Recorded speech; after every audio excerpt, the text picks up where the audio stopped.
Vous allez retrouver dans le film qui suit quelques moments choisis des 5e tables rondes de l'Arbois qui se sont déroulées sur 2 jours. On a choisi quelques moments forts de chacune des conférences pour que cela vous donne envie, peut-être, d'aller les voir dans leur intégralité dans le site internet. Je vais introduire chacune de ces conférences par quelques mots pour vous présenter le conférencier rapidement et pour vous dire en gros ce qu'il a envie de passer comme message. Pour aborder ces problèmes de risques, crises et opportunités, il nous fallait, dès le départ, situer le problème de façon globale, d'une façon enveloppante. Et qui de mieux qu'Angèle Gurria, secrétaire générale de l'OCDE, pour ouvrir ce colloque. Angèle Gurria est issue d'un pays en pleine émergence, le Mexique, et il a une solide, très solide formation de terrain. Il a été ministre des Finances et du Budget et ministre des Affaires étrangères du Mexique. Et pendant un exposé remarquable d'1 heure, Angèle Gurria vous montre tous les aspects de cette crise, mais aussi toutes les opportunités possibles. Pour reprendre simplement quelques points, Angèle Gurria nous explique qu'on est dans une situation de collision, de conflit avec la nature, et que la crise n'a été qu'un prétexte pour écarter ces problèmes environnementaux. Il faut se ressaisir et très rapidement reconsidérer ces problèmes, car la croissance mondiale ne saurait se bâtir sur une énergie polluante. Ce serait catastrophique, et en tous les cas, c'est inquiétant de l'avoir écarté. Si la consolidation fiscale est importante pour sortir de la récession, il n'en demeure pas moins qu'il nous explique que l'austérité n'est pas une politique, ce n'est qu'une conséquence d'un endettement qui est allé au-delà de certaines limites soutenables. Certains pays européens ont tellement manié l'austérité qu'ils ne peuvent plus se tourner vers la productivité, la compétitivité qui nous sortira de cette crise. Il y a donc un équilibre à trouver entre consolidation fiscale et compétitivité. Tout l'avenir est là. Susciter de l'espoir en expliquant les enjeux de la croissance à moyen et à long terme permet d'obtenir l'adhésion d'une population sur des sacrifices à court terme. Il faut donc expliquer très clairement l'état dans lequel on se trouve et l'état dans lequel on veut aboutir. Car les marchés sont sensibles à ce type d'explication. Le marché est imprévisible, c'est un juge sévère et il est du devoir des hommes politiques de faire attention à ce qui est dit et de bien expliquer. De toute évidence, comme j'ai mentionné avant, c'est la crise économique et financière la plus grave que nous ayons connue. La débâcle économique a été la conséquence naturelle d'une prise de risques énorme et d'un endettement insensé, de défaillance dans la réglementation et la supervision des systèmes financiers et d'un excès de confiance de la part des dirigeants. Tous ces facteurs cumulés ont entraîné des déséquilibres mondiaux massifs une expansion du crédit excessivement imprudent et l'apparition de bulles des prix des actifs. Aller vers parce qu'on est dans une direction de collision avec la nature et aller structurelle et aller institutionnelle parce que ce sont les institutions qui doivent faire face aussi à cette post-crise. Je voudrais dire qu'on est dans la post-crise. Malheureusement, on est toujours dans la crise, mais pour la période post-crise, naturellement, ce sont les institutions qui doivent aussi changer pour y faire face. Pour faire face à la crise court terme, ce sont des instruments structurels long terme. Bien vendus, bien expliqués, bien traduits, bien communiqués. Dans d'autres pays, les graves lacunes du système d'enseignement et de formation sapent la performance et ne permettent pas d'offrir aux entreprises les compétences dont elles ont besoin. Mais la croissance dont nous avons besoin doit également être plus propre. Elle doit favoriser le développement économique et s'accompagner d'une utilisation intelligente des actifs naturels. C'est ce type de croissance que l'OCDE met en avant dans sa stratégie pour une croissance verte. Son objectif est d'aider les gouvernements à changer de modèle économique en faisant des activités respectueuses de l'environnement les nouveaux moteurs de leur croissance. Green growth, la croissance verte. À rédiger l'investissement sur des secteurs à basse carbone en prenant en compte les considérations écologiques dans leur participation aux chaînes de valeur mondiale et en concevant des réformes qui ne les rendent pas prisonniers d'énergies polluantes et peu efficaces. Comme vous le savez très bien, dans cette technopole de l'environnement, la planète ne résistera pas au retour d'une croissance fondée sur les énergies polluantes. Enfin, la croissance doit également être plus équitable. Créer des opportunités pour tous et permettre une répartition plus juste des fruits de la prospérité, c'est essentiel. Nous savons désormais avec certitude que les effets positifs de la croissance ne se diffusent pas automatiquement du haut en bas de l'échelle sociale. Pendant les 3 décennies qui ont précédé la crise actuelle, les écarts de revenus se sont creusés et les inégalités de revenus des ménages ont augmenté dans la plupart des pays de l'OCDE. Dans ces pays, le revenu moyen de 10% les plus riches est aujourd'hui 9 fois supérieur à celui des 10% les plus pauvres.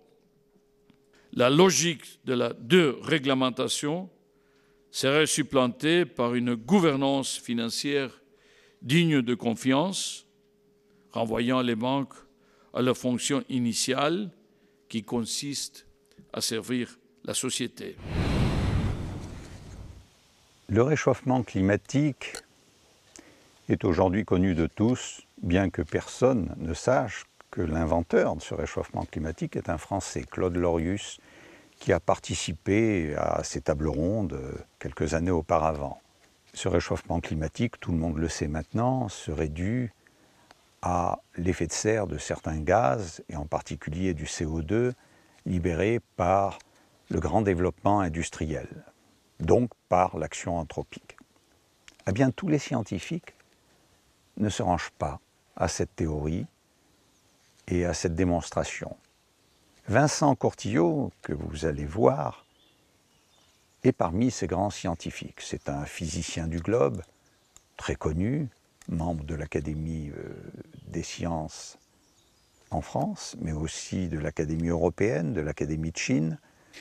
C'est un scientifique reconnu dans le monde entier, et pourtant, lui, n'y voit pas une action majoritaire anthropique.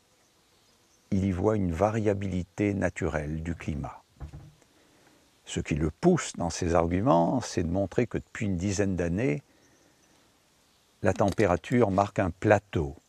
Alors, bien sûr, les adeptes du réchauffement climatique nous disent « c'est une pause, ça avance par paliers ». Et Vincent Cortillo vous fait remarquer que l'augmentation du CO2 et des gaz à effet de serre est linéaire et que ce palier serait plutôt dû au soleil. Alors, la controverse est très utile dans un débat, car ni l'argument de majorité, ni l'argument d'autorité ne doit relever du raisonnement scientifique. Et c'est la raison pour laquelle ces tables rondes laissent la parole à des gens d'opinions diverses, afin que le citoyen en soit bien informé.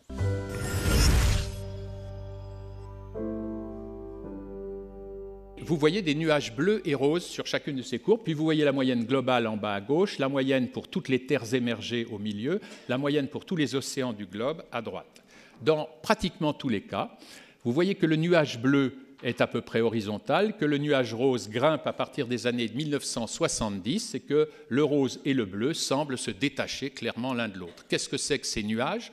Le nuage bleu, c'est l'ensemble de tous les modèles informatiques calculant tous les effets qu'on pense avoir compris qui agissent sur le climat, le gaz carbonique, effet de serre, sans le gaz carbonique justement, avec les volcans, le soleil, tout ce qu'on pense avoir compris des mécanismes naturels de fonctionnement du climat. Et en rose, c'est la même chose en rajoutant le seul effet de serre tel qu'il est compris actuellement et tel qu'il est évidemment rédigé dans ces programmes informatiques. Quand vous voyez cette figure-là, vous n'avez guère de doute, vous vous dites, bon, il me faut le gaz carbonique pour expliquer ce réchauffement climatique, et ce réchauffement climatique paraît anormal presque à toutes les échelles. S'il n'est pas absolument évident en Amérique du Nord, il est évident dans toutes les courbes globales que vous voyez en bas, il commence à se manifester, en particulier en Europe.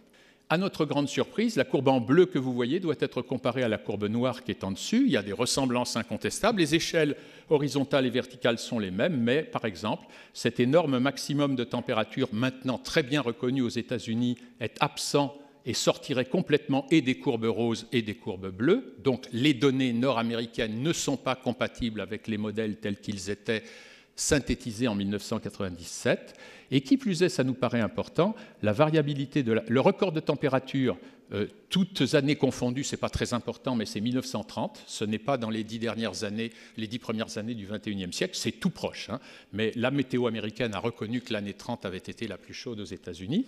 Enfin, il nous paraissait très important de constater que plutôt qu'une sinusoïde, une courbe en segment de droite séparée par des changements de pente assez brusques était une bonne représentation des données. Pour ceux d'entre vous qui êtes familiers de ce qu'on appelle les modèles non linéaires, il y a beaucoup de systèmes complexes qui fonctionnent comme ça, en avançant sur leur aire et puis en changeant de mode de fonctionnement assez brutalement. Si c'est vrai, c'est un élément important qu'on ne distinguait pas vraiment dans le dessin supérieur. Eh bien, nous avons découvert des effets solaires tout à fait importants et démonstratifs. Or, aucun de ces mécanismes ne figure dans les modèles actuels parce qu'ils ne sont pas suffisamment compris. On n'est pas dans un état de développement de la discipline qui le permette. Depuis 15 ans, on est dans un plateau et que ce plateau est en train de nous faire sortir des projections. On est en train de frôler les 95%. Et d'ailleurs, Jean Jouzel, qui est un ami de 30 ans, comme disait Raymond Barre ou Chirac, je ne sais plus lequel des deux, eh bien, Jean Jouzel me disait, si ça continue 10 ans comme ça, c'est qu'il a raison et qu'on se trompe. Alors, on n'y est pas encore, mais on est en train de frôler la sortie des prédictions à 95%. L'idée alternative qui est la nôtre, c'est qu'en fait, le système est un système chaotique, qui est un système dominé par l'océan, que ce sont les oscillations couplées non linéaires du Pacifique et de l'Atlantique qui conduisent le système et qui s'imposent à l'atmosphère, parce que la masse de l'océan et sa capacité calorifique sont tellement plus grandes que celle de l'atmosphère, que c'est l'atmosphère qui suit l'océan et pas le contraire. Et en suivant l'océan, eh bien, vous avez des périodes et des changements de phase et des changements de mode. Et comme vous le voyez sur ces données anglaises, on est sur un plateau, voire même sur cette courbe des Anglais, sur une légère descente, et que chacun des segments précédents a duré environ 30 ans. Une autre forme de prédiction, mais qui ne s'appuie pas encore sur un modèle mathématique complet, c'est que nous sommes partis pour un plateau, voire même une baisse de température pour les 15-20 ans qui viennent. Et à partir de là, je vous dirais évidemment, vous avez senti quelques légères différences avec le point de vue du très bel orateur de ce matin, et qu'en particulier, baser des politiques mondiales sur ça, plutôt que ça, repose sur un tel degré d'incertitude. Je pense que la notion de consensus en science à laquelle je m'étais attaché est une notion gravement fausse et non opératoire, et je pourrais développer ça dans le débat. Et surtout, pour ceux d'entre vous qui êtes inquiets d'un certain nombre des choses qui se passent sur la planète, notre orateur de ce matin nous a dit qu'il faut donner de l'espoir. Je trouve qu'il n'en a pas donné beaucoup. Moi, je vous en donne. Je vous en donne, mais pas en tout. Je vous dis, arrêtez de vous préoccuper de ce problème comme si c'était le plus grave, car il en est d'autres, et bien plus graves. Et le problème de l'accès à l'eau potable, du traitement des déchets, de la pauvreté et de la faim dans le monde, voilà 3 problèmes majeurs qui, contrairement à ce qu'on vous dit souvent, n'ont rien ou presque rien à voir avec le réchauffement climatique. Le climat a toujours changé, l'homme s'y est toujours adapté, il n'y a pas de raison qu'il en soit autrement demain. Schalmin est un économiste et un historien. Il analyse, depuis la fin du XIXe siècle, le monde contemporain et y voit 3 crises économiques majeures. La crise de 1929, la crise de 1974 et la crise de 2008 qui n'est pas terminée. Alors, la crise de 1929, c'est ce qu'il appelle la Grande Dépression. C'est sûrement la crise économique la plus sévère et qui dure une dizaine d'années, qui ne termine que par l'économie de guerre. Ça a été une crise très dure. En 1933, on comptait 25% de chômeurs aux États-Unis. La crise de 1974, il appelle ça la grande illusion. Cette crise, c'est la rupture après les 30 Glorieuses. C'est l'année où il y a le choc pétrolier. Et cette crise est aussi celle de la désillusion de mai 68. Enfin, la crise que nous vivons, la crise de 2008, il l'appelle la grande interrogation. Et vous verrez que ces crises ont plusieurs points en commun. D'abord, elles sont occidentales. Ensuite, elles suivent toujours une période d'euphorie économique. Enfin, ce sont des crises économiques qui se ressemblent, bien qu'au niveau de la macroéconomie, tout ne peut pas être comparé. Et puis le dernier point, ce sont des crises morales, car à chaque fois, elles remettent en cause le modèle social, le modèle économique. C'est donc sur ces aspects que Schalmin va développer pendant 40 minutes une remarquable prestation.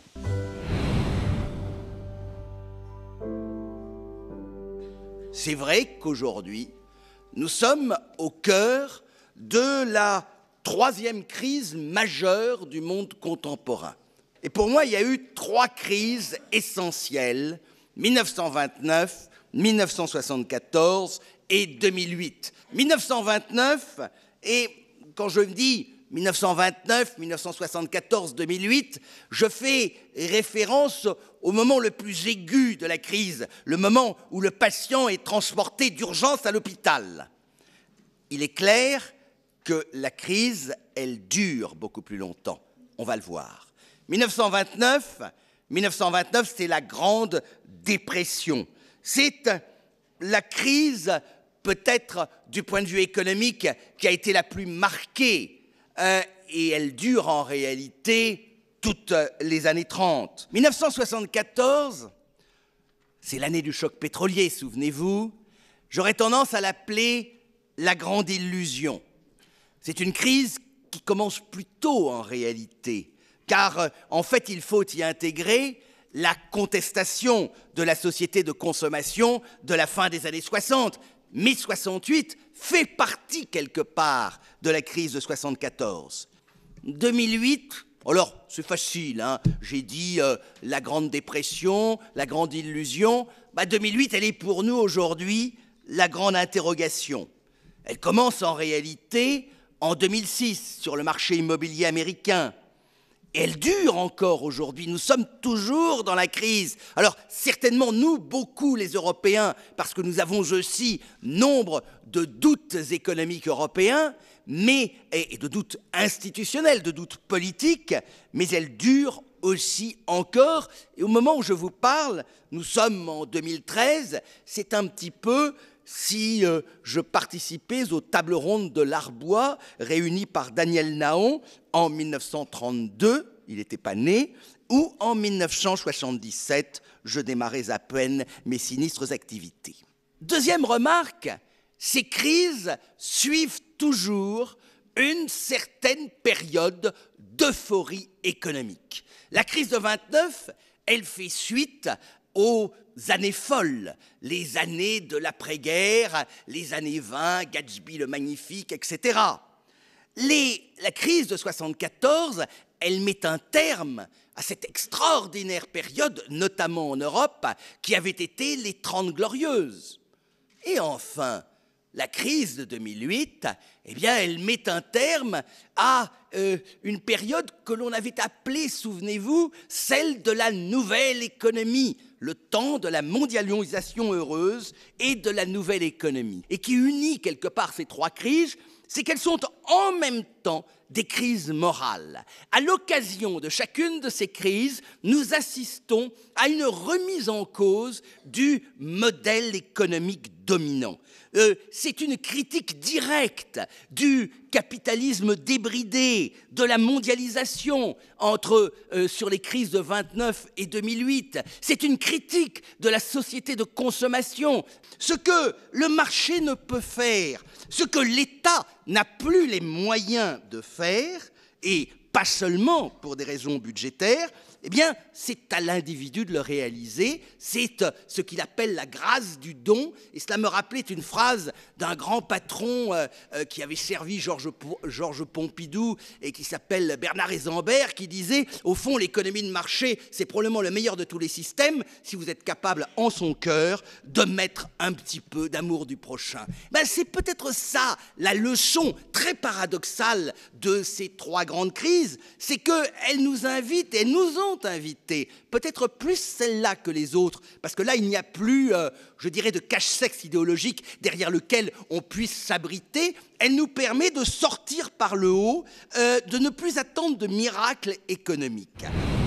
Pascal Colombani a commencé sa carrière au CNRS comme physicien nucléaire, un chercheur. Et il est passé très vite dans le monde industriel, et c'est devenu un grand industriel. Entre autres, il a été directeur de la technologie au ministère de la Recherche. Il a été administrateur du CEA, il a été le créateur d'Areva, il est président de plusieurs grandes sociétés.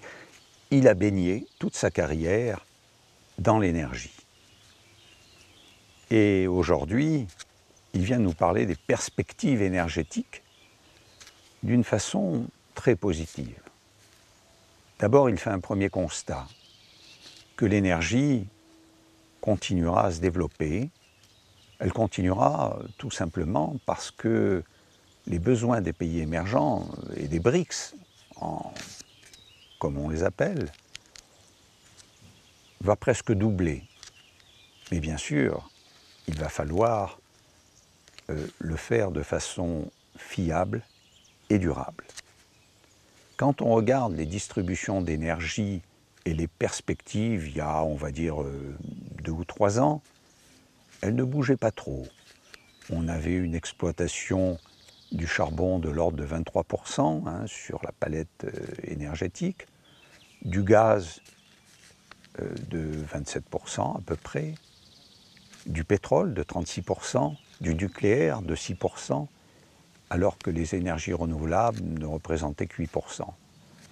La prospective sur 15 ou 20 ans changeait peu de choses, 2% de plus des énergies renouvelables. Mais voilà, il y a eu quelques événements marquants. Ces événements marquants sont, pour le pétrole, l'accident du golfe du Mexique, pour le nucléaire, l'accident de Fukushima. Il y a eu la crise géopolitique au Moyen-Orient, au Maghreb. Et enfin, il y a eu l'événement du gaz de schiste. Ces événements font que les coûts liés aux problèmes de sûreté vont s'envoler. Mais en même temps, il y a une réelle volonté très objective de commencer à devenir durable et fiable et surtout à prévoir ces risques. Alors, ces événements ont été importants. Les révolutions arabes n'en finissent pas de rebondir et auront bien entendu sur l'énergie, en particulier l'énergie pétrolière, des répercussions sûrement importantes.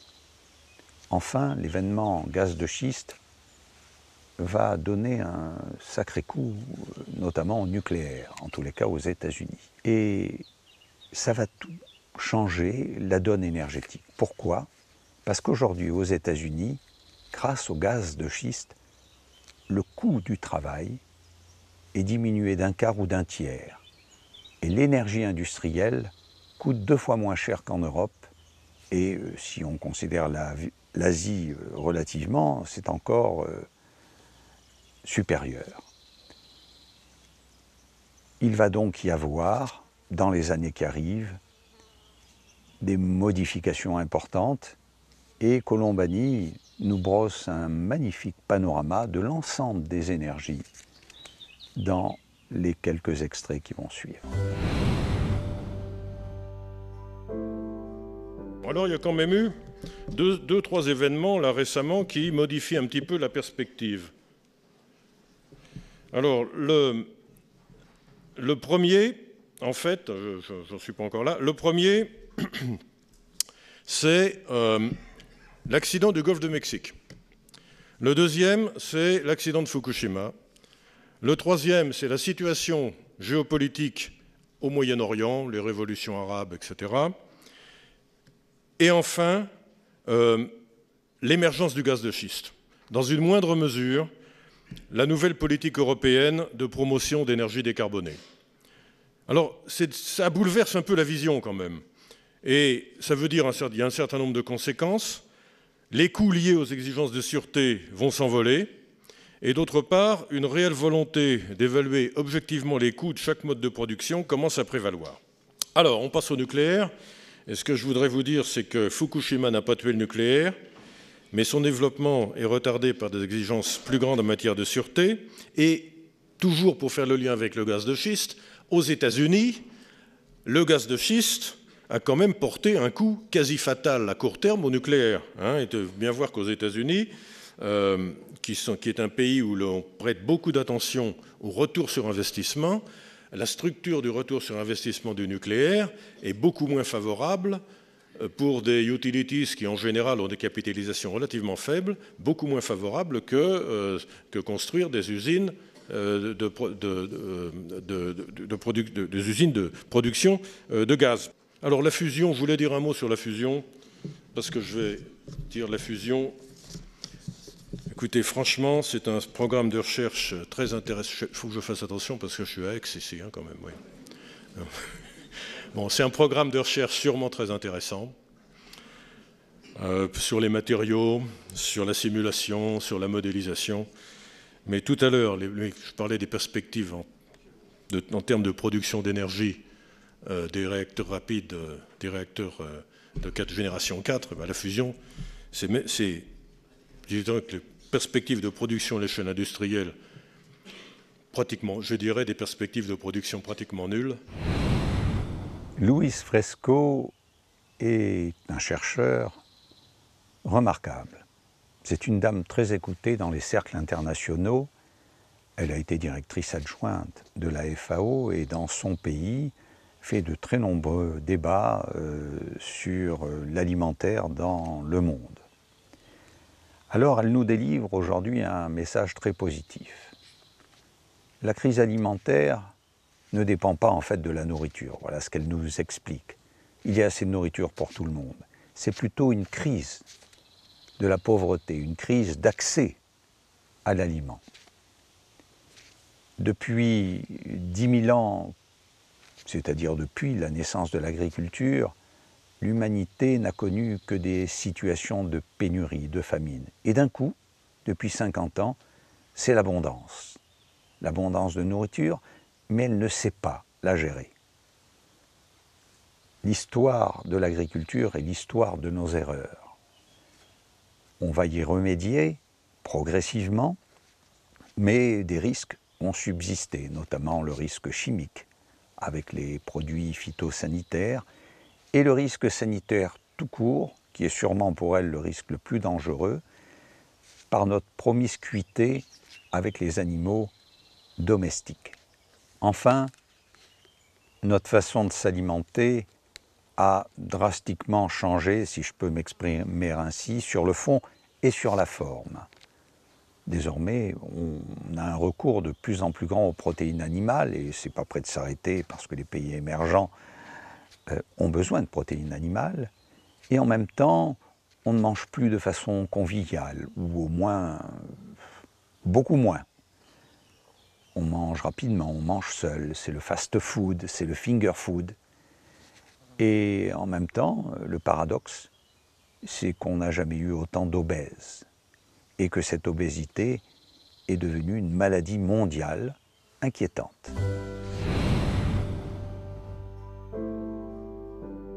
Le message que je veux vous porter, c'est un message positif. Il n'y a pas question d'une crise alimentaire au niveau global. Oui, il y a une crise de pauvreté, il y a beaucoup de pépins techniques, mais il est certain que nous pourrons, de façon normale, sans problème, alimenter ce monde de 9 milliards. Qu'on est tantôt en train de s'ajuster, de comprendre les leçons, de comprendre nos erreurs.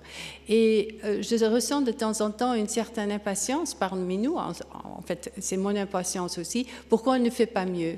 Mais quand on regarde ces 200 ans, on a appris énormément. La population humaine a doublé, les rendements sont nettement plus hauts, les calories qu'on a par tête ont augmenté quand même d'un quart, donc c'est déjà dans le premier bullet, le premier point, on a déjà tout le succès de l'agriculture. Le bétail a augmenté, l'urbanisation, tout a augmenté d'une façon absolument extraordinaire. Et ça, c'est vraiment dû au fait qu'on a pu gérer non seulement la production agricole, mais aussi le commerce agricole. Le fait de libéraliser les marchés agricoles a énormément aidé à augmenter la disponibilité de l'alimentation pour tout le monde. Mais bien sûr, c'est devenu à un prix. Et le prix est bien sûr qu'une grande partie de la superficie terrestre a été transformée par l'homme. Ce qui est très intéressant en France, par exemple, un ouvrier moyen, à la fin du 19e siècle, mangeait presque 1 kilo de pain.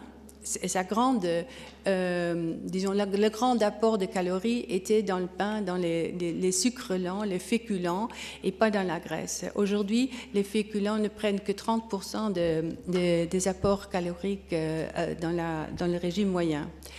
Il y a une augmentation et surtout une diversité des fruits et légumes, mais ce qui est nettement plus important, c'est ce grand recours aux protéines animales. Donc on a d'une part un problème de production, d'autre part un problème de consommation. Nous ne sommes pas capables, et on a démontré ça de beaucoup de façons, nous ne sommes pas capables de diminuer volontairement notre consommation. Quand on parle filière et quand on parle filière internationale, la sécurité des aliments est le plus grand sujet. Donc pour moi, il y a deux crises, si vous voulez, ou deux grands risques. C'est la production de protéines avec ces risques de maladies, et d'autre part la sécurité en général des aliments dans la filière. Jean-Marc Monteil, que vous allez écouter maintenant, est un scientifique de grande expérience, doublé d'un homme qui a dirigé la science en France et l'enseignement supérieur. Dans les neurosciences, c'est un homme qui a beaucoup de recul. Et aujourd'hui, il nous fait réfléchir, en période de crise, en période d'incertitude, comment les individus ont besoin de se référer à une norme, se référer à un repère, à un univers de référence. Il va nous présenter des expériences en laboratoire qui sont répétées à chaque fois 100 fois. Alors il prend un observateur seul, le met dans une pièce obscure, et un point lumineux circule, des points lumineux circulent, et l'observateur doit normer la distance entre ces points lumineux. Alors ce qui est intéressant, c'est que l'expérience se fait d'abord seule, et la norme qui en sort correspond à ses premières réponses. Puis, il réitère cette expérience avec la personne seule, puis en groupe. Et en groupe, sans mesure préalable. Alors ce qui est intéressant, c'est qu'au début, il y a plusieurs réponses, et qu'ensuite, il y a convergence vers une réponse pour l'ensemble des participants. Enfin, il prend le groupe, puis seul.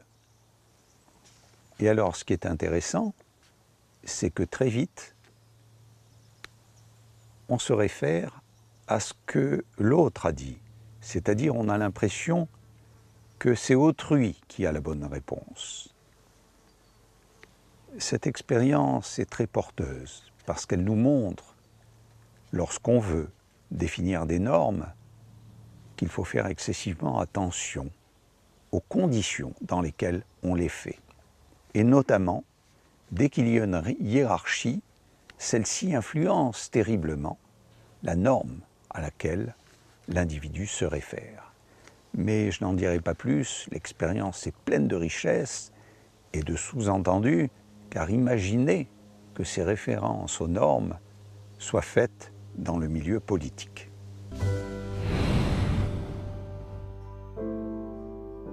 Construire des normes, oui, mais comment?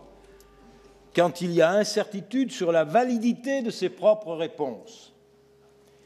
C'est une question assez lourde. Si je ne suis pas sûr de mes réponses, il y a tout de même un vrai sujet. On voit bien que même lorsque, scientifiques, nous sommes adossés à des données, il reste toujours un degré d'incertitude. Et lorsque nous ne sommes pas assurés de nos réponses, comment faisons-nous?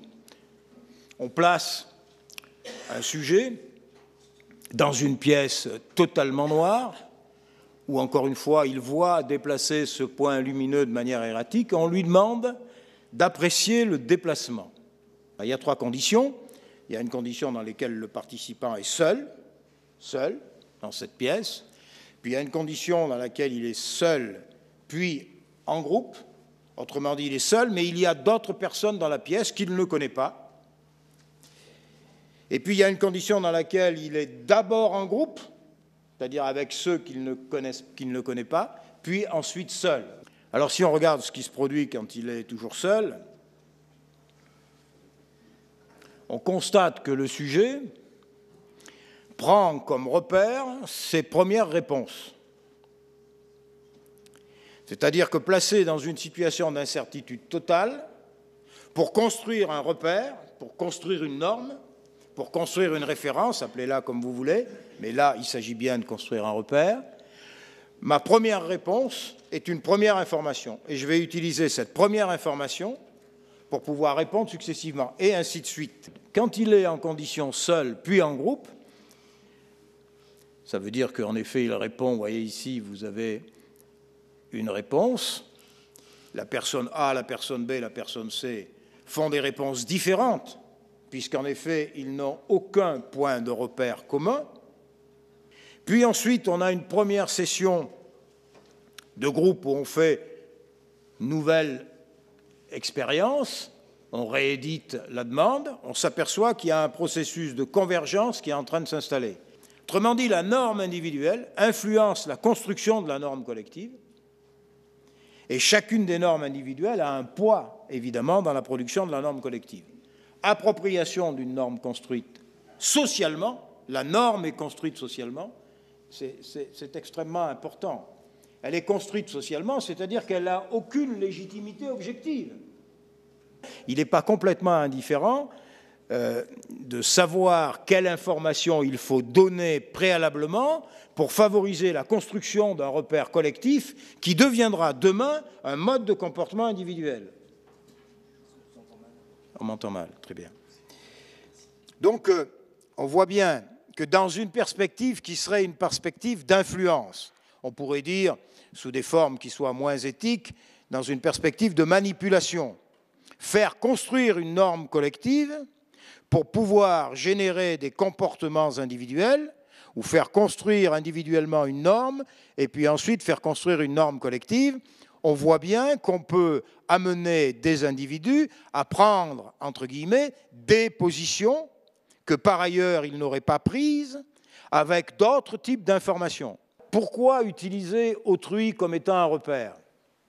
Eh bien, généralement, dans les situations d'incertitude, on a tendance à penser qu'autrui en sait plus que soi.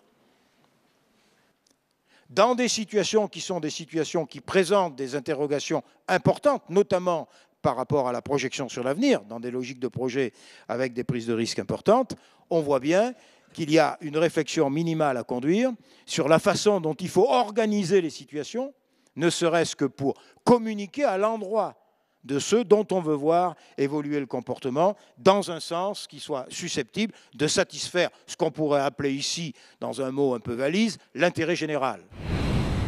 Monsieur Guigou a été délégué général de la DATAR, qui s'occupe de l'aménagement du territoire et de l'aménagement des régions. C'est un homme déterminé sur la Méditerranée. C'est un Méditerranéen convaincu. Aujourd'hui, il nous dit que l'espoir de l'Europe, c'est l'autre rive, la rive sud de la Méditerranée. Pourquoi? Parce qu'il dit que le capital est déjà à l'œuvre entre les deux rives. Il y a aujourd'hui un Maghreb avec un taux de 4 à 8% de développement du PIB, et il nous explique que les investisseurs maghrébins souhaitent venir en France et en Europe d'une manière générale pour y investir. Pourquoi? Tout simplement parce que l'Europe a la profondeur au point de vue scientifique et innovation.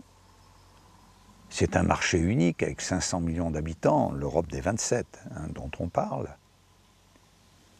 Et enfin, l'Europe a des institutions sûres. Donc, l'investissement de la rive sud de la Méditerranée en Europe ne peut être que bénéfique à l'Europe et en même temps bénéfique à l'Afrique du Nord, puisque 20 à 30% des activités seraient rapatriées au sud. Alors, M. Guigou est très déterminé, très sûr là-dessus, et il nous dit que déjà, des pays européens sont à l'œuvre. Les Allemands, qui ont fait le plein du côté de l'Est, se tournent maintenant résolument vers le Maghreb.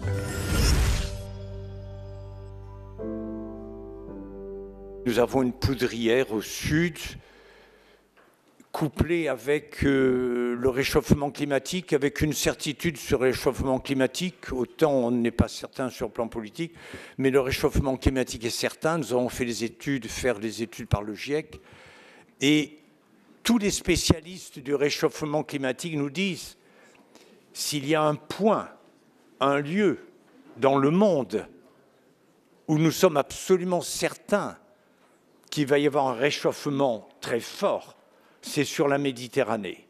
De ce réchauffement climatique avec des migrants climatiques. Et je suis surpris de voir des ministres algériens, mais d'autres, nous parler de migration climatique associée à des migrations politiques. Ça, c'est un scénario, on dirait, je vais vous le dire, du pire. Pour moi, je ne le retiens pas. Je ne le retiens pas. C'est certain. Et il y a un troisième scénario sur lequel je vais parler pendant un quart d'heure, 20 minutes, c'est le scénario de la convergence. Il y a convergence entre les deux rives de la Méditerranée. L'Europe a bien compris qu'il fallait faire de grandes régions. Elle a commencé en 1957. Elle a fait l'Europe à 6, à 8, à 12, à 15. Et l'Europe s'élargit. Et puis maintenant, sa frontière est bute contre l'ours soviétique, non, russe. Elle ne peut plus aller plus à l'est, peut-être la Biélorussie, l'Ukraine, on verra. Et donc l'Europe a commencé à faire son quartier d'orange, mais elle ne s'est pas occupée de son sud. Et les 10, 15, 20 années qui vont suivre, et vous le verrez, ça va être toute cette histoire de ces 500 millions d'Européens en 2040 qui vont aller chercher leur complémentarité avec les 500 millions d'arabo-musulmans. J'admire les Allemands. Ils ne parlent pas beaucoup, ils sont très efficaces. Qu'ont-ils fait? Chute du mur de Berlin en 89, crainte de voir les Polonais, les Roumains, les Tchèques venir en Allemagne, et plutôt que de voir le travail venir vers le capital, c'est le capital qui est allé vers le travail. Et donc c'est la redistribution de l'appareil de production, 20-30% de la valeur ajoutée a été redistribuée en Pologne. Et c'est ainsi que l'Allemagne a un modèle de production extraordinaire. Ils font produire à l'Est pas très cher, ils rapatrient, ils importent jusqu'à 46% des biens d'équipement, ils assemblent, ils vérifient la qualité et ils exportent en Europe à haut revenu. Ils gagnent 200 milliards de balance commerciale par an et ils créent des emplois industriels de haut de gamme. Et dont les pays arabes nous disent « mais c'est la même chose. Si vous ne voulez pas que les Arabes montent en Europe, aidez-nous à nous développer. » Hervé Lebras est un grand démographe à l'INED et à l'EHESS, très connu du public, on le voit souvent dans des débats télévisés. Et plutôt que de parler du risque démographique, Hervé Lebras nous explique qu'il y a plusieurs risques démographiques et qui sont souvent tour à tour utilisés pour faire peur. Il en prend deux essentiellement, l'invasion des pays du Sud en Europe et le deuxième point, y aura-t-il assez de nourriture pour le monde? D'un point de vue démographique, bien entendu. Sur le premier point, il nous montre que cette peur est irraisonnée. Depuis qu'on a l'Europe des 27, la population et la croissance des naissances est supérieure à celle des pays du Maghreb. Alors, dans la boutade, il nous dit que c'est les pays du Maghreb qui devraient avoir peur, qui, eux, stabilisent leur taux de croissance. En revanche, le danger vient de l'Afrique de l'Ouest. En Afrique de l'Ouest, il y a 10 fois plus de croissance des naissances que dans le Maghreb. Donc le Maghreb est pris entre deux étaux. Je voudrais soulever un point important de l'exposé de M. Lebras. C'est le rapport entre risque et prévision. Il est toujours important de prévoir quand on a des risques. Mais il nous montre que cet état d'esprit de prévoir dépend de l'état du moment et que la plupart des prévisions se sont toujours avérées fausses. Alors c'est intéressant de voir cela à travers les exemples qu'il nous montre et notamment sur la croissance de la population française. Un dernier point intéressant de l'exposé, parmi tous les points qu'il a soulevés, l'exposé de M. Lebras, est celui où il nous montre qu'avec les mêmes données, mais si on raisonne en termes d'augmentation de population ou de taux de croissance, on obtiendra des résultats tout à fait opposés. La démographie, est souvent utilisée pour faire peur. Alors, on a eu peur de l'explosion démographique. Et puis cette explosion, une fois, et vous allez le voir, j'en dirai un mot, une fois qu'elle est en train de faire long feu, on a peur du vieillissement démographique. Et puis, étant donné les conséquences de l'explosion, on a peur de l'invasion du Sud. Et là, je vais prendre la suite de mon ami Jean-Louis Guigou. Et je vais essayer de vous montrer que cette peur de l'invasion est irraisonnée et assez contraire aux faits, d'abord. Donc c'est un des risques démographiques que je vais progressivement exclure. Puis un autre risque qui, cette fois-ci, était lié aussi à l'explosion démographique, c'est y aura-t-il assez de nourriture pour une population peut-être de 9 milliards ou de 10 milliards d'habitants. Si on voulait vraiment faire peur, je vous ai mis ici, telles qu'elles sont prévues jusqu'en 2100 par les Nations Unies, et je vais revenir sur cette question de prévision, les naissances en Afrique du Nord et en Afrique de l'Ouest. Alors là, vous voyez que c'est tout à fait autre chose. En Afrique du Nord, j'ai pris les 3 pays, j'ai ajouté la Libye. Et en Afrique de l'Ouest, j'ai seulement pris l'Afrique de l'Ouest proprement dite, c'est-à-dire les pays du Golfe de Guinée, les pays du Sahel. J'ai ajouté le Cameroun et le Tchad. C'est vraiment la partie Afrique de l'Ouest. Et regardez la disproportion.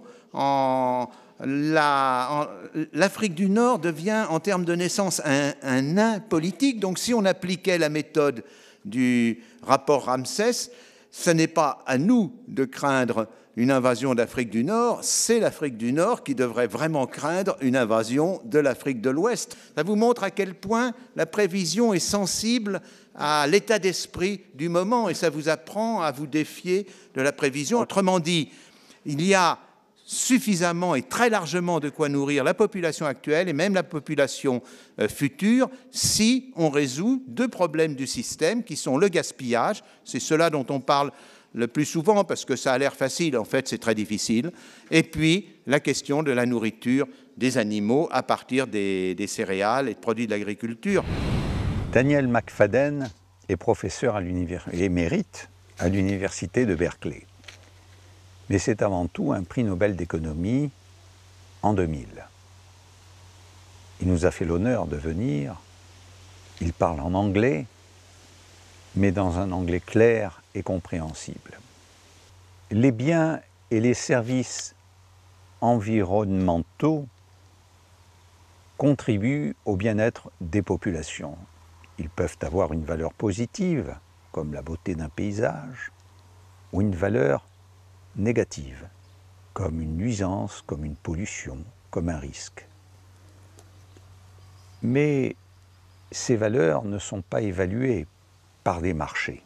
Alors McFadden nous explique comment les économistes peuvent les évaluer. Il a plusieurs méthodes qu'il applique à plusieurs exemples, dont un sur une pêcherie au cœur du Montana.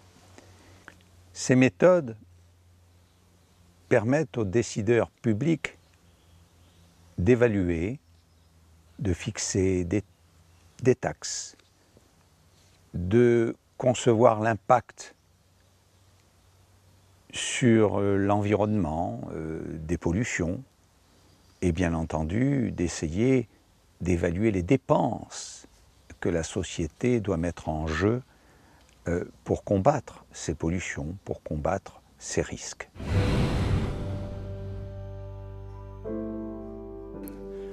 Oscar Wilde said that an economist is someone who knows the price of everything and the value of nothing.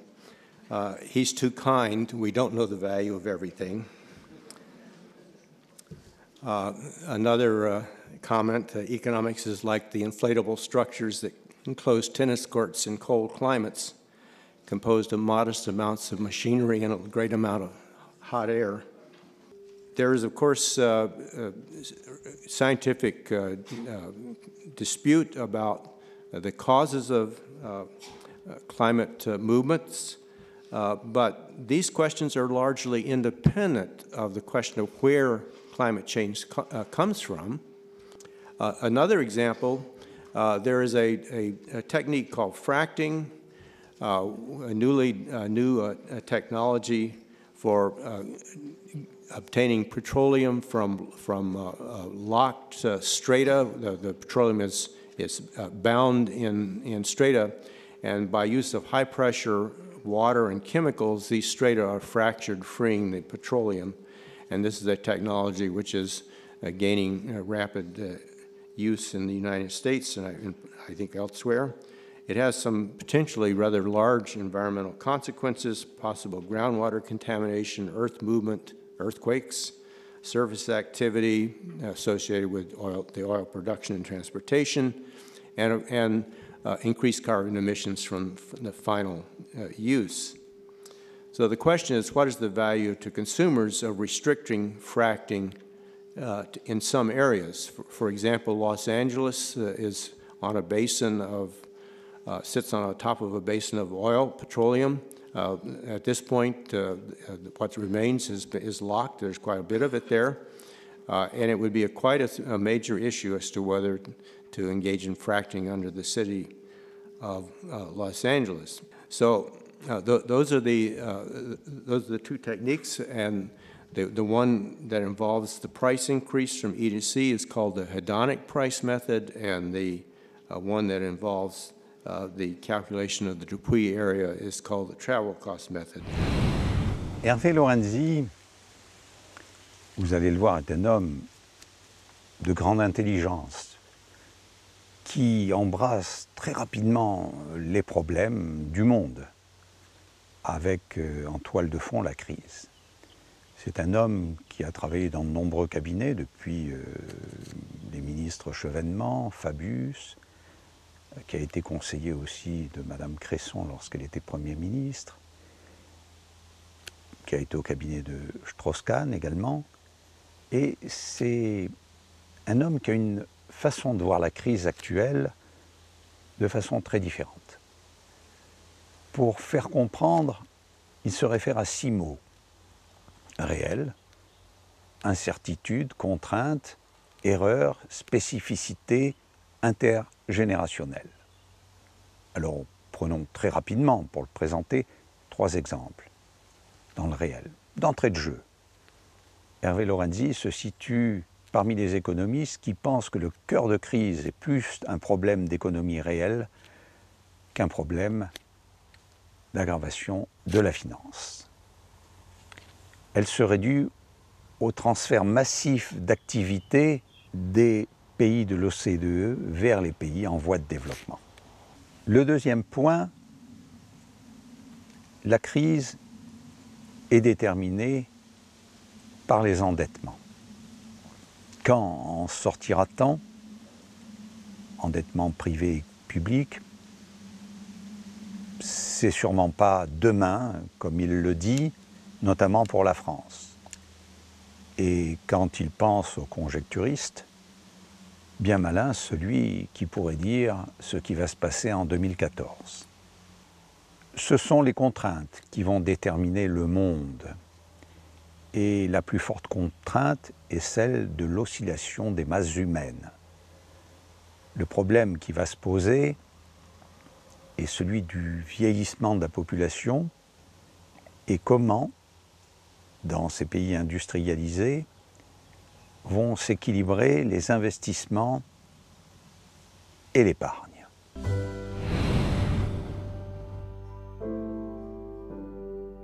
En réfléchissant, en réalité, autour de 6 mots, qui sont les mots suivants, je les reprends pour ne pas en oublier un, le mot de réel, le mot d'incertain ou d'incertitude, le mot de contrainte, le mot d'erreur, erreur, c'est pas synonyme avec économiste, mais ça n'est pas très loin, ou démographe d'ailleurs, je dis ça pour si Hervé Lebras est là, spécificité et enfin intergénérationnel. Ma conviction, plus argumentée que ce que je vais vous dire, c'est que la crise dans laquelle nous sommes est au fond le produit du transfert massif, unique dans les 2 siècles que nous avons connus, depuis la révolution industrielle, transfert massif d'activités des pays disons, de l'OCDE vers les pays émergents. Nous avions connu beaucoup de délocalisation. Le mot délocalisation est un mot qui a été très employé. Vous vous souvenez, il y avait les histoires du textile dans les années 70. Tout ça est banal. Ce qui est très étonnant et ce qui est très surprenant, c'est la violence, la force, la rapidité, la concentration de ces transferts d'activités. Et comme ceci touchait massivement des populations, je vais très vite, mais parce que ce n'est pas le cœur de ce que je veux dire, mais comme ceci touchait des populations non qualifiées, qui étaient en compétition directe avec les non qualifiés des pays émergents, qui finalement se substituent à eux, on a transféré, soit en privé, l'endettement privé, soit en public, l'endettement public, assez largement des financements qui sont donc bien la conséquence de la crise d'économie réelle. Dites-vous bien que celui qui sait à peu près ce qu'est la conjoncture 2013, ça peut être un bon économiste. Celui qui vous parle de 2014, c'est un escroc. Et en réalité, la France est dans cette situation que nous avions prévue, puisque on est quelques-uns à avoir été assez, je crois, lucides. c'est-à-dire que la croissance sera négative cette année.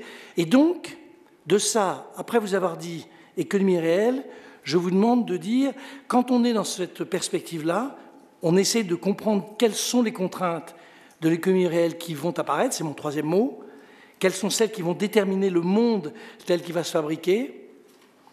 Et au fond, cette période d'1 an, 2 ans, 3 ans, qui est celle de réajustement des mécanismes financiers, si ça a lieu, mais ça aura lieu, au fond, personne ne peut dire avec grande certitude qu'on a une datation, un process en cours qui permet d'y voir clair sur ce qui va se passer. Et donc, nous resterons dans ces phases difficiles pour la partie européenne. La principale des contraintes, pour moi, mais je m'abrite derrière un grand homme qui était Braudel, je m'abrite derrière lui parce qu'il a résumé exactement ce que je pense depuis 40 ans que je fais de l'économie. Il dit, à court terme comme à long terme, à l'échelle des réalités locales comme à celle des grandes, à l'immense échelle du monde, tout est lié au nombre et à l'oscillation de la masse des hommes. Et si vous pensez que nous sommes bien dans une crise, l'économie réelle, on ne va pas refaire des vapocraqueurs, on ne va pas refaire de la sidérurgie, on ne va pas refaire des industries traditionnelles. On va imaginer, développer, construire des processus de production, développer des capacités d'activité, des secteurs entièrement nouveaux. Ceci, évidemment, se traduit par un besoin d'investissement qui est massif. Et donc, cette décision ou ces volontés d'investissement, qu'ils soient dans les pays développés pour tout simplement recréer ce que dans ma jeunesse on appelait une base productive, tout simplement créant de l'activité, mais que ce soit aussi dans les pays émergents pour créer les infrastructures nécessaires. J'entendais on parlait de l'Inde ce matin, à un moment, et on évoquait le fait que l'Inde était un pays qui va croître, mais il y a quand même du boulot, comme on dit, sur leurs infrastructures. Donc on va avoir partout dans le monde un besoin massif d'investissement. Monsieur Paulin, vous allez le voir, ne se situe pas dans la même mouvance que Monsieur Lorenzi. D'abord, vous allez entendre un exposé un peu plus technique, et même s'il nie pas un rôle minime de l'économie réelle, pour lui, la stabilisation des systèmes financiers passeront par la recapitalisation des banques. Le dysfonctionnement du système financier en Europe est aggravé par une déficience de la gouvernance. Il décortique les enchaînements de la régulation du système bancaire, qu'il juge d'ailleurs insuffisant dès le départ, régulation des fonds propres, régulation des liquidités, et en même temps problème d'interdépendance entre les banques, car cette crise a fait boule de neige et les gros établissements ont pesé sur les fonds publics.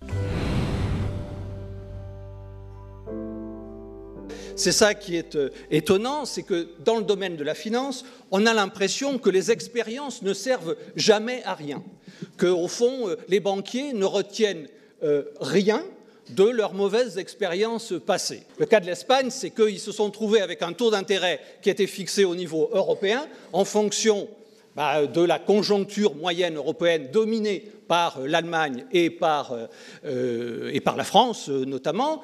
Donc la zone euro prise globalement n'avait pas besoin de taux d'intérêt très élevés, sauf qu'en Espagne il y avait de l'inflation et que donc ils avaient des taux d'intérêt trop faibles pour leur conjoncture et de surcroît, comme ils avaient plus d'inflation, ils avaient des taux d'intérêt réels qui étaient, c'est-à-dire taux nominal moins taux d'inflation, ils avaient des taux d'intérêt réels qui étaient plus faibles que les autres. Sauf qu'on a cru en effet disperser les risques, alors qu'en réalité, ils se sont concentrés. Les banques ont pensé se séparer de ces risques, alors qu'en réalité, lorsque la crise a démarré, elles ont retrouvé dans leur bilan et par les engagements qu'elles avaient pris auprès des organismes de titrisation, elles ont retrouvé les risques dont elles pensaient s'être séparées. Ce que l'on peut dire, c'est que la régulation a été insuffisante dès le départ, que les fonds propres d'une banque représentent 0,8% des actifs du total du bilan, des actifs totaux. Alors, imaginez des chefs d'entreprise, il doit y en avoir dans cette salle, qui se pointent auprès de leur banque avec des fonds propres représentant 0,8% du bilan.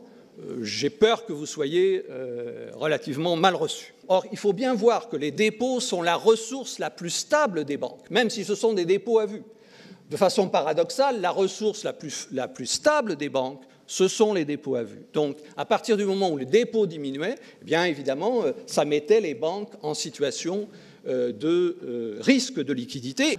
Il faut y ajouter d'ailleurs, dans le cas des banques françaises, le fait qu'un certain nombre de ces banques ont trouvé astucieux non seulement d'emprunter, mais d'emprunter des dollars pour financer des Airbus et des supertankers. Cette crise est une crise dite systémique, et on parle de risque de système à propos des interdépendances qui existent entre les établissements financiers, c'est-à-dire, en gros, les phénomènes de contagion. Au fond, cette crise n'aurait pas été grave.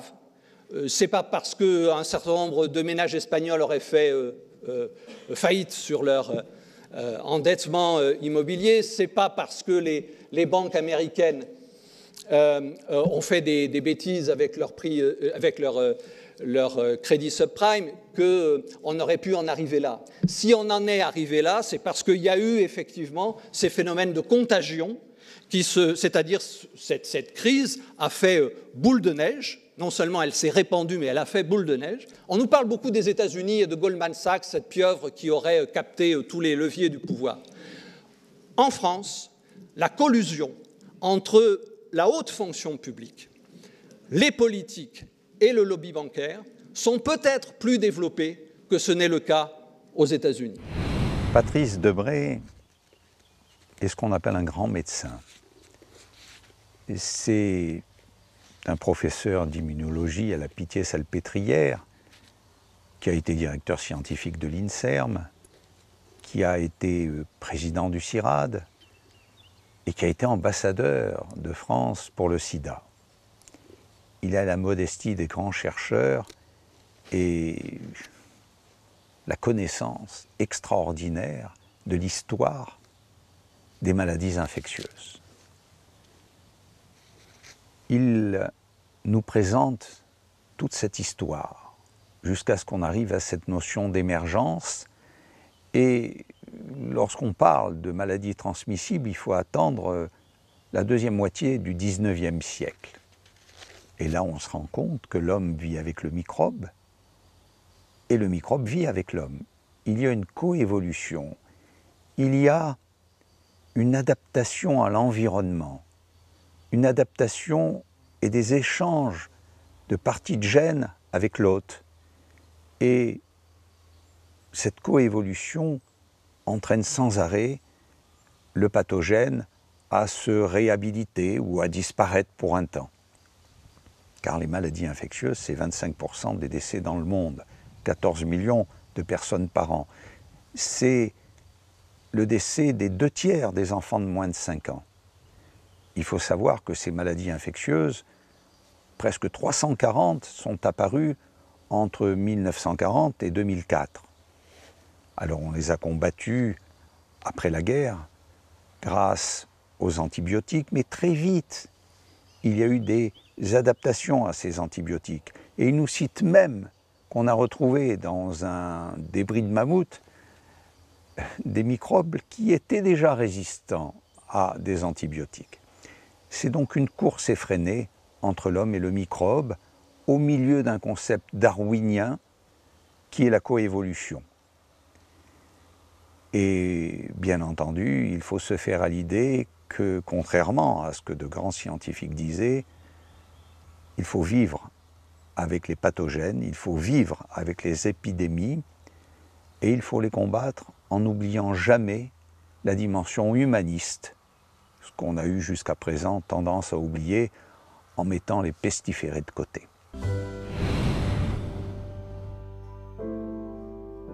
comme vous le voyez, les maladies transmissibles, c'est 25% des décès dans le monde, 14 millions par an, le quart donc des décès.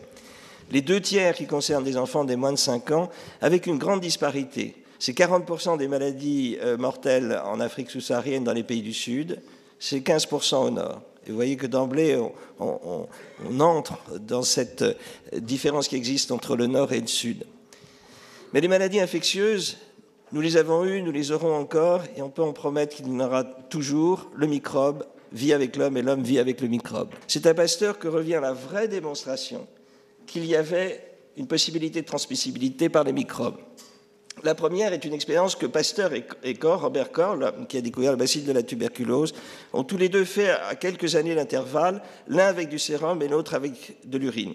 Cette expérience est extrêmement simple et on peut se demander comment il a fallu attendre le milieu du 19e siècle pour arriver à la pratiquer. C'est une expérience de dilution. Ça consiste à prendre le sérum d'un malade ou d'un animal qui est en train de mourir et de le diluer 1 fois, 2 fois, 10 fois, 100 fois, 1000 fois, et ainsi de suite, jusqu'à arriver à une dilution extrême. Mais l'astuce qu'a trouvé Pasteur, c'est qu'entre chaque dilution, il remettait le tube à l'étuve et il laissait le microbe pousser. Et comme cela, bien sûr, le milieu était dilué alors que le microbe, au contraire, était toujours là. Et c'est la première démonstration expérimentale qu'une maladie transmissible peut l'être par un microbe. Il suffisait après de regarder au microscope et de voir effectivement la pullulation bactérienne. 70% des maladies infectieuses sont des zoonoses. Et vous le voyez ici, au moment où il a domestiqué le bœuf, il a attrapé la variole, la lèpre, la tuberculose. Le mouton, il a attrapé l'anthrax. Le porc et le poulet, la grippe. Le cheval, le tétanos. Et on pourrait diverger. Et un point important est qu'il y a des différences considérables dans la manière dont on élève les animaux entre l'Eurasie et le Nouveau Monde. Et c'est probablement pour ça que le Nouveau Monde a été protégé des infections pendant très longtemps. Eux, les animaux d'élevage, c'était le lama, le cobaye et l'alpaga, et pas du tout les animaux dont on parle là. Et c'est probablement à cause de ça qu'ils allaient s'infecter avec retardement le jour où ils allaient rencontrer effectivement les Eurasiens. Mais vous voyez que petit à petit aussi, on voit émerger un grand problème qui est la résistance aux antibiotiques, à la fois dans les animaux d'élevage, Louis Fresco le rappelait hier, mais aussi chez l'homme avec des changements de virulence. Je suis là pour vous dire qu'il y a me semble-t-il, 3 points sur lesquels nous pouvons agir.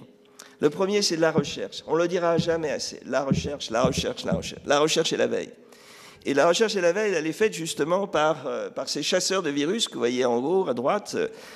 Si Gérard Matron est dans la salle, il reconnaîtra peut-être derrière l'une des casaques quelqu'un du CIRAD, parce qu'elle est ici dans le centre de recherche dont je préside le comité scientifique qui se trouve au Gabon, au cœur de la forêt tropicale, à Ebola, et vous voyez que c'est là, en fait, par des interactions entre des biologistes, des médecins, des vétérinaires, des épidémiologistes, des agronomes, des géographes, des écologues, des climatologues, et d'autres encore, que l'on est capable de surveiller la faune, de comprendre, d'isoler les micro-organismes et d'utiliser ce que nous propose la science et les techniques d'aujourd'hui, c'est-à-dire la détection des microbes avec tout ce qu'on sait faire maintenant, des explorations de génome entier par PCR, avec l'utilisation du stockage et les réalisations de bioinformatique, et bien sûr avec l'analyse spatiale et les systèmes d'information géographique. Jean-Charles Grimaud est un professeur au CHU de Marseille-Nord, à Aix-Marseille Université. Mais il est un des plus grands spécialistes mondiaux de la maladie de Crohn. Depuis la deuxième moitié du XXe siècle, alors qu'on voit un certain nombre des maladies infectieuses diminuer grâce à la multitude d'antibiotiques sans cesse renouvelés, on voit une augmentation exponentielle des maladies inflammatoires, sclérose en plaques, asthme, etc. Mais comme Jean-Charles Grimaud est un spécialiste de l'appareil digestif, il nous a développé l'exemple de la maladie de Crohn. Cette maladie qui, lorsqu'il publiait il y a 30 ans, faisait figure de maladie rare et qu'on expliquait il y a 15 ans par des facteurs psychosomatiques ou psychologiques.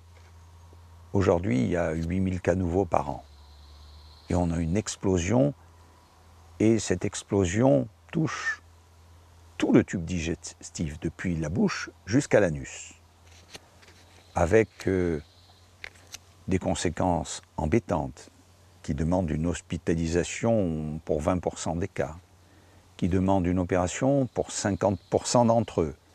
Et malgré cela, elle ne guérit jamais. Il y a rémission, explosion, ça n'arrête pas, ça handicape. Et ces maladies qui ne touchent plus beaucoup les gens entre 40 et 50 ans explosent dans notre jeunesse. Elle est liée à plusieurs facteurs. Bien sûr, il y a des prédispositions génétiques. Bien sûr, il y a des évolutions de la faune de notre appareil digestif. Mais elle est surtout liée à l'environnement. Et elle touche les pays industrialisés. Quand ils nous présentent ces cartes sur l'Amérique du Nord, États-Unis, Canada, l'Europe occidentale ou l'Australie, c'est flagrant. C'est là que les maladies inflammatoires explosent à cause de la modification drastique de notre environnement. Je voulais commencer par cette diapositive qui montre un petit peu l'évolution dans le temps, vous voyez, au XXe siècle, jusqu'aux abords du XXIe, des maladies inflammatoires en général. Et vous voyez qu'on voit très nettement, tout au long de la moitié du XXe siècle, une augmentation assez considérable de toutes ces maladies inflammatoires, que ce soit la sclérose en plaques, l'asthme, le diabète de type 1, et une maladie qui m'intéresse plus particulièrement, qui est la maladie de Crohn. Et je vais prendre, pour illustrer un petit peu cela, l'exemple, puisque c'est ma spécialité, je suis gastro-entérologue. C'est une maladie qui touche tout le tube digestif. On dit, et moi je dis à mes étudiants, de la bouche à l'anus. Vous voyez, d'ailleurs, c'est pour ça que l'on voit l'anus, la bouche, l'anus, avec des atteintes de prédilection. Monsieur Crohn avait appelé ça l'iléite, et c'est la partie terminale de l'intestin grêle, on voit écrit iléon, qui était la plus souvent touchée, mais en fait le côlon est touché de façon à peu près identique. Alors il y avait une autre affection, je n'en parlerai pas vraiment, qui est un peu cousine, c'est la rectocolite hémorragique, même s'il y a des liens entre ces deux maladies. Et vous voyez quand même, c'est une maladie que l'on voit, nous. Quand j'ai commencé mes études médicales il y a quelques années, on en parlait très peu. Et maintenant, il y a 200 000 patients atteints en France et il y a 8 000 nouveaux cas par an. Ce n'est pas une peste, hein, c'est vrai, mais c'est une maladie quand même qui est assez fréquente. Une maladie qui est en permanence active dans 1% des cas, qui est heureusement en rémission prolongée spontanée dans 10%, mais vous voyez que le plus souvent quand même, c'est un malade qui va avoir des poussées, des rémissions, des poussées, des rémissions. Eh bien, vous voyez, globalement, actuellement, on pense qu'il y a 4 facteurs très intriqués. Il y a peu de temps, il y a 15 ans, on disait que c'était des maladies psychosomatiques. Et vous voyez que le concept de maladie psychosomatique a été très nettement modifié.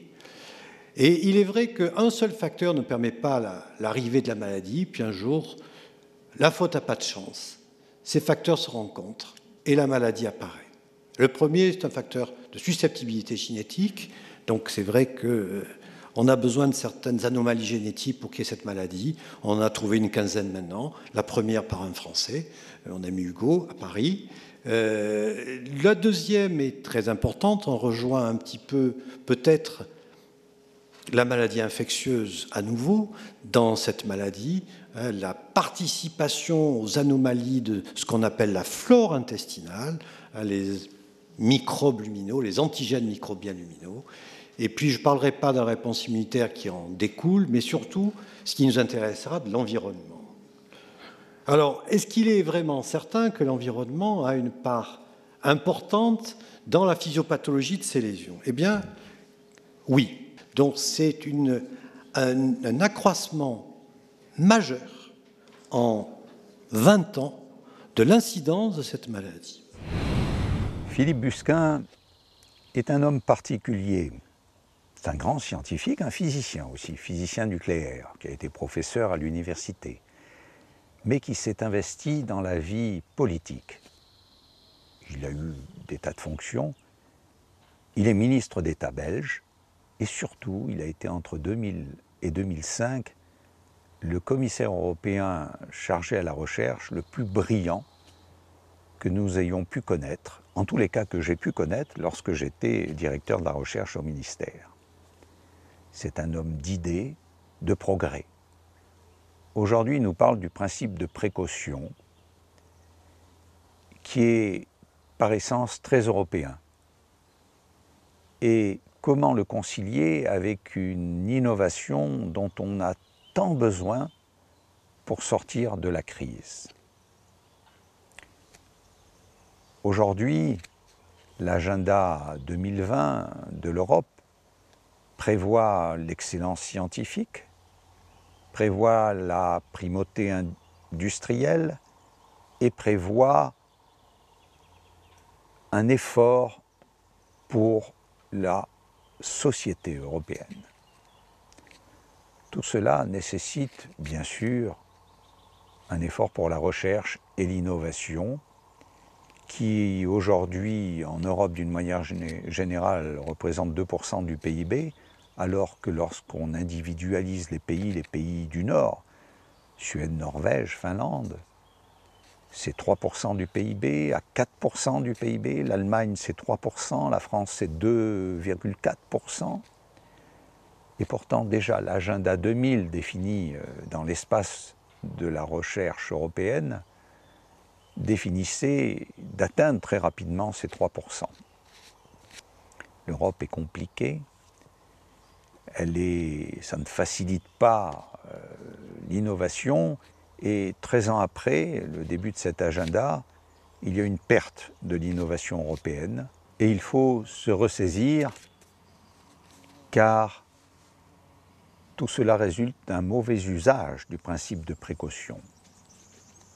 Alors, principe de précaution, idéologie pour les uns, on parle de précautionnisme, ou approfondissement démocratique pour les autres. Il est sûr qu'aujourd'hui, il faut revoir ce principe de précaution pour le concilier avec cette innovation et le développement économique des pays européens. Car il faut donner un contenu à ce principe de précaution. Mais on n'en est pas là, car il est au cœur d'enjeux politiques. Et pourtant, les enjeux innovants pour demain, depuis les OGM, en allant à la pile à hydrogène, en passant aux nanotechnologies, qui sont une innovation sans précédent et dont l'Europe aujourd'hui est en avance sur le reste du monde. Va-t-on garder cette avance? Ou à cause d'un principe de précaution, va-t-on renoncer à ce que l'Europe soit à la pointe du progrès innovant? Alors il faut faire participer le citoyen. Mais cette participation est lente, elle existe, mais elle est lente. Elle est lente par rapport à la recherche et à l'innovation qui nécessite rapidité pour prendre le pas sur des concurrents. Et au contraire, ce qu'on voit aujourd'hui, c'est une radicalisation et une opposition à la science, une opposition à l'innovation qu'il faut combattre. Philippe Busquin nous explique comment faire avec le recul d'un homme politique et la connaissance profonde d'un vrai scientifique. Alors ce principe de précaution est un concept très européen et on vient d'apprendre qu'il a été évidemment très mal appréhendé par les milieux financiers, c'est le moins que l'on puisse dire. Mais moi je voudrais m'attacher à parler du principe de précaution par rapport à l'innovation.